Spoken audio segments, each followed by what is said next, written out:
Estamos de volta com mais um Educação em Minutos e hoje falaremos sobre as tendências pedagógicas. Iremos conhecer um pouco mais da tendência liberal com foco na escola nova. Fica ligado!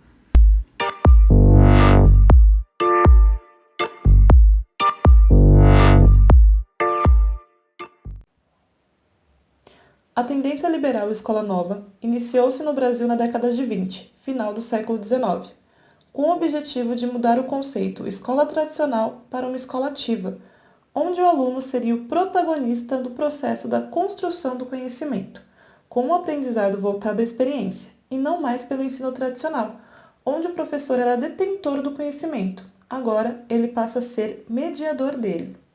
A tendência escola nova no Brasil ocorreu num período histórico de mudanças significativas, conhecida como Era Vargas, uma época de transformações sociais, econômicas, políticas e culturais.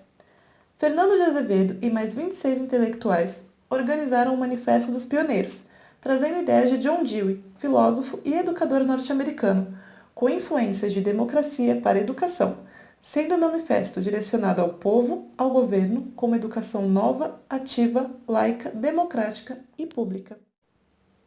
Segundo Anísio Teixeira, a educação foi por anos sinônimo de memorização, ou seja, o aluno não tinha autonomia, pois o ensino era voltado para a ação mecânica, onde decorar era mais importante do que compreender os assuntos tratados em salas de aula. Já na escola nova, o educador frisava que o professor devia oportunizar momentos em que o aluno pudesse expressar aquilo que ele compreendeu e, a partir desses conhecimentos, formar sua atitude, não somente na escola, mas também na sociedade em que ele vive. Para o autor, o ambiente escolar tem papel fundamental nesse processo, tendo em vista que não se forma um ser crítico em um local que não dê condições para que o sujeito possa se expressar e exercitar tal criticidade. Ou seja, a escola precisa ser um lugar que propicie uma aprendizagem de qualidade, porém, sem se esquecer de trazer significado para o ato de aprender e de ensinar.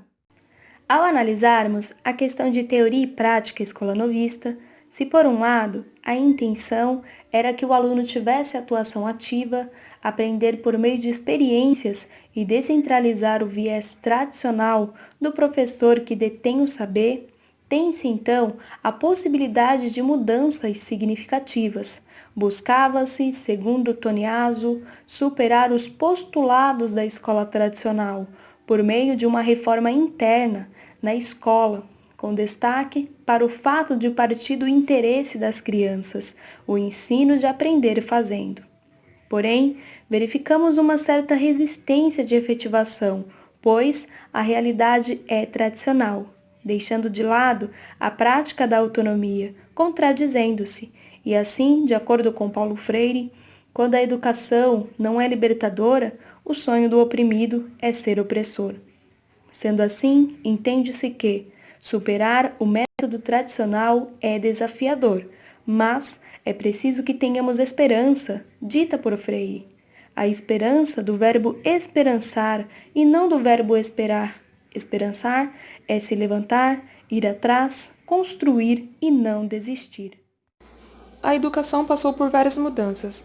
Nos dias de hoje, temos vários métodos de aprendizagem. Porém, o que se vê no cotidiano é o mesmo método tradicional aplicado nas escolas. O aluno ainda é visto como um mero reprodutor do conhecimento. A escola nova traz para nós o incentivo de continuar se adaptando e estudando, valorizando a educação. Ainda que esse método não tenha se estendido de uma forma real e prática, verificamos algumas modificações como livros didáticos e melhores formações de professores. E com isso, lutamos através das metodologias ativas para formar um aluno crítico, e que o professor possa se deslocar de um detentor do conhecimento para um mediador da aprendizagem. Sendo assim, a sementinha plantada lá em 1932 vem crescendo cada vez mais e esperamos o fruto dessa semente. Então, pessoal, refletindo sobre o movimento Escola Nova, podemos compará-lo como uma semente, plantada lá em 1932, e tinha como um de seus focos a autonomia pedagógica e a visão do aluno como ser ativo, que não é apenas um mero reprodutor de conhecimento. O método tradicional estende-se até os dias atuais, de modo que, de acordo com Saviani, A realidade, porém, não oferece aos professores condições para instaurar a escola nova, porque a realidade que atuam é tradicional.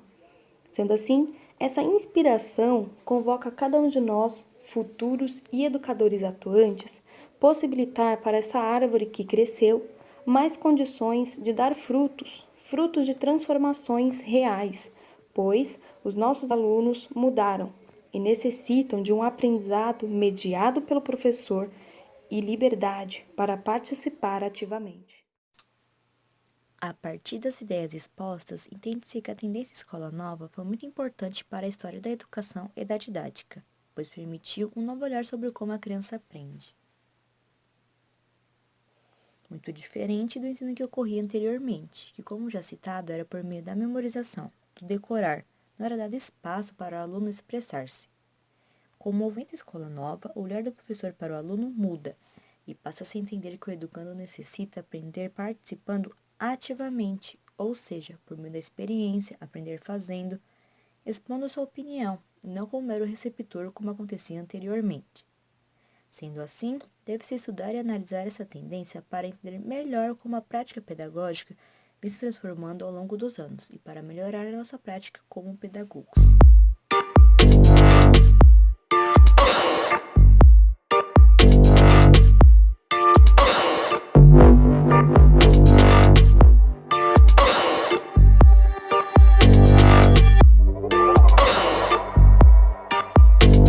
E o nosso Educação em Minutos fica por aqui. Até a próxima!